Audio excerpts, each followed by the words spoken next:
دیمەنی هەزاران بەشداربووی پرۆژەی قورئان بەهاری دڵانە لە هەولێر کە خەریکی تاقیکردنەوەن.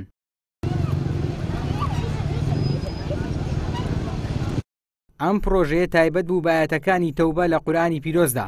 بەشداربوانیش بە دڵخۆشیەوە هیوای بەردەوامی بۆ ئەم پرۆژانە دەخوازن.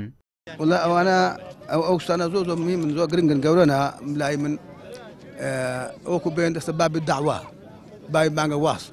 پرۆژەیەکی زۆر مبارەک و وەکوڵێ شتێکی زۆر چاکە بۆ کۆمەلگای ئیمڕۆ بەڕاستی یعنی ئەو گەنجانە ئاشنا بکرێتەوە بە وەکوڵێ بۆ جۆرە پرۆژانەکە قورئانی پیرۆز یعنی بەو شێوەیە شتێکی زۆر کاریگەرە و ئیجابیە لەسەر کۆمەلگا بەڕاستی دەستخۆشیان یەکەم خی گەورە نمونەیان زۆر کە شتی باشتر و چاکتر بەدوای بێ ئینشاءڵڵا.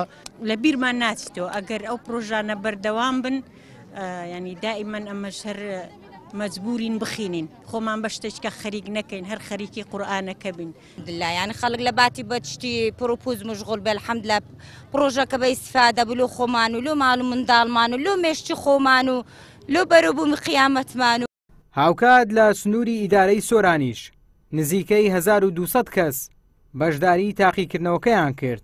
بەشداریکردنمان لەو تاقیکردنەوەانە نەکوو کە بڵێ کارێکی چاکە بەڵکو فەرزە بۆەوەی بە دەوروبەر ڕابگەێنین کە میلەتی کورد ئیماندارە و زیندووە نەمردووە. خەڵک زۆر باش ئەزانیتن کە لە دوای دروستبوونی حیزبی کۆمەڵی دادگەری خەڵک بوێری دروست بوو و هەروەها دینداریەکە بەرەو پێش سووە دەنا پێشان وشەی ئیسلامیش تەنانەت عیبە بوو. لە دوای ئەوەی کۆمەڵە پرۆژانەی ڕاگەاند و ئاستی دینداری خەڵکی بەرز کردو وردە و ترسەش لە ناو خەڵکا کەم بوویەوە.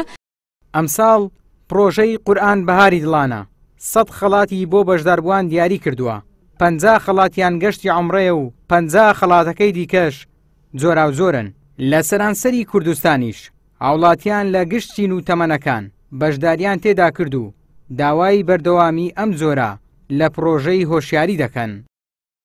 ئیبراهیم زیاد، کەناڵی ئاسمانی پەیام، هەولێر.